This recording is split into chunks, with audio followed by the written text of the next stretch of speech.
Here are Ryan's top 3 favorite wrestlers.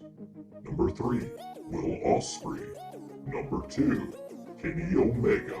Number 1, Master Wada. No way, that can't be right. Damn!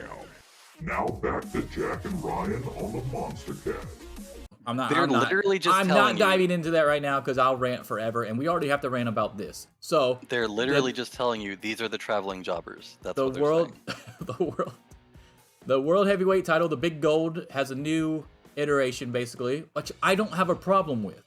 No one has a problem with Raw having a title. No one has a problem with the WWE having 2 titles. The problem is they have 3 world titles. That's the problem, right? The lineage of this title is not the big gold title because that's already a part of the black title, the WWE title that Roman has. That's who they merged that with because the Universal is its own thing that they introduced on Raw years ago from Mick Foley and Stephanie McMahon or whatever when they split it up before. Okay? So that's my first issue with it, is that it doesn't have the lineage of what the fuck the title is supposed to be representing, which is the big gold title. The other thing I don't like is that everyone and their mom, and I'm included, especially if you look at night 1 of the draft, sees that after the first round, that the only reason this title exists is for Cody Rhodes, presumably, right? So why I don't like this over just splitting the 2 world titles Roman has is because who is supposed to take this title seriously, even with the lineage being erased, right? So it's a fresh title. So this is one that his dad technically didn't hold, even though he did hold the big gold title, just so everybody's aware. The first loser title is what this basically is, right? Because this title, unless it goes to Seth Rollins, is the only way I'll take this title seriously from the gate, from the jump, right? Because if anyone else besides Rollins, and that's assuming that Rollins gets drafted to Raw, which I think he will be, if anybody besides Seth Rollins wins this title, then it's literally the first loser title. It's the consolation title, because Roman's had both titles locked up for so long, and the only person that he hasn't beaten during the run is Rollins. So if Rollins doesn't win it, if Cody wins it, if Brock Lesnar wins it, if Kevin Owens wins it, you know, like the people that he's beaten a million times during this run, if any of them win it, this title is fucking dead on arrival. Thoughts? It's already dead on arrival because you shouldn't need to do this. This is them booking themselves into a corner with not splitting the belts and then wanting to do a draft and deciding to do a draft sort of in a way that cut into some of their other planning with the 1000 Roman Day thing.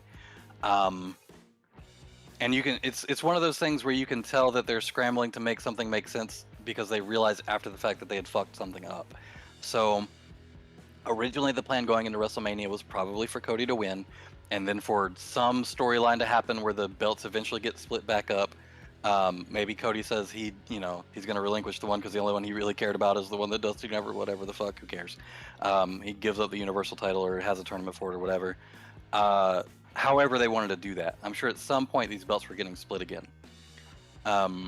Now you're in a situation where it looks like you've had everybody in your entire company go up against Roman, some of them multiple times, not be able to beat him, and now instead of doing the correct booking thing and making, like, maybe he has to wrestle 2 matches in one night, and one is for one title and the second one's for the other title, so that you have the excuse when he loses in the second match, oh, he was already so fucking hurt from the first match, there was no way he was possibly going to win.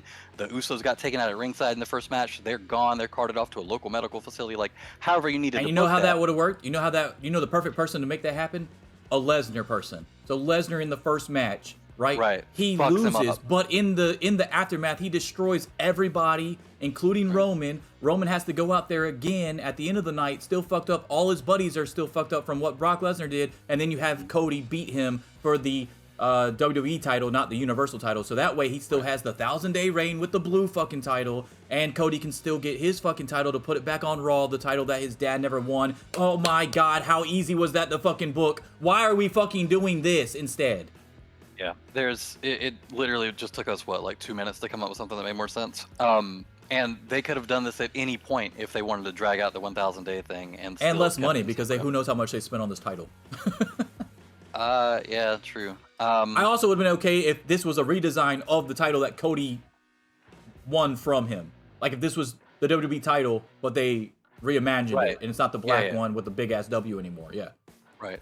I will say about the W, a lot of people have been complaining like, oh, why is the WWE logo like front and center of the title? Like every fucking company has that. There's not a single company. Yeah, I like this one because it's not as egregious though. It's not literally a W across the entire fucking title. Like this, it's big, but it's not nearly as. And I love the globe in the background too, the old school globe. I think they took elements from a lot of different titles. I like this title. I just don't like what it represents. Yeah, I think it looks fine. I've seen a lot of people complain about how it looks. I'm like, bro, go look at Ring of Honor or even the original IWGP titles or AEW or whatever. They all got either their logo or their initials. Like yeah, and it looks better than the current IWGP Heavyweight title. Yeah, and you could say that the New Japan titles don't have the New Japan logo, but that's because it's not a New Japan World title. It's an IWGP World title. That's what it says IWGP on the old Intercontinental and Old World. So, yeah, I mean even Ring of Honor says ROH in the fucking middle. So people complaining about this, I don't understand. The design itself, it might not be the prettiest belt that's ever existed, but it's not ugly. It looks fine. It looks like a world title. I think that the whole reason that it exists is because they booked themselves into a corner and weren't creative enough to get themselves out of it. Which is sad because we just did that in 3 minutes and in a way that made and they have an total entire team. sense. They have an entire creative team. We got 2 people. Yeah. 2 people. And we just did that. They literally could have done this at WrestleMania night 1 and night 2. And had Roman Reigns main event both nights. And then second night, he's still just fucked up. So that way, it's still a competitive match, but he's still got the plausible deniability of, man, nobody was there to help me cheat. And also, I was fucking banged up. I come out with taped up ribs. However they want to do it, man. Like, yeah, there's think so about many this ways though. that Think about would've this made too, because make more night one was the Usos versus Sami Zayn and Owens, right? They Right. could have still lost the match, and then it would have made even more plausible sense that Lesnar was able to take out the entire bloodline by himself because they were already hurt Because they from were a already beat previous up. match. Maybe they didn't even come out so you can continue the Jay versus Roman feud. Hey man, why the fuck didn't you come out there and help me? You're the reason I lost to Cody on night 2 because you let me get destroyed by fucking Lesnar on night 1, and then you weren't even there for night 2, and then it works with the fucking bloodline story that you're telling too. Yeah, I don't know why they are so bad at this. And that sounds like we're being very egotistical, I guess. But the truth is that everything we just said would have worked 10 times better than what they're doing. And you wouldn't need to make everyone on your roster look like a fucking fool because now you're introducing this bronze trophy. And it is a bronze trophy because the first 2 are your gold and your silver. And this literally has zero anything behind it. It's literally a Yeah. fresh start in 2023 for a 50-plus-year-old company. Hey guys, did you like that video? If so, don't forget to subscribe to the channel. You can also catch full episodes of the MonsterCast on Spotify, Apple Podcasts, and Google Podcasts. And you can also catch us live every Sunday on Twitch. All links in the description below, along with some sweet merch from yours truly, the MonsterCast. Deuces.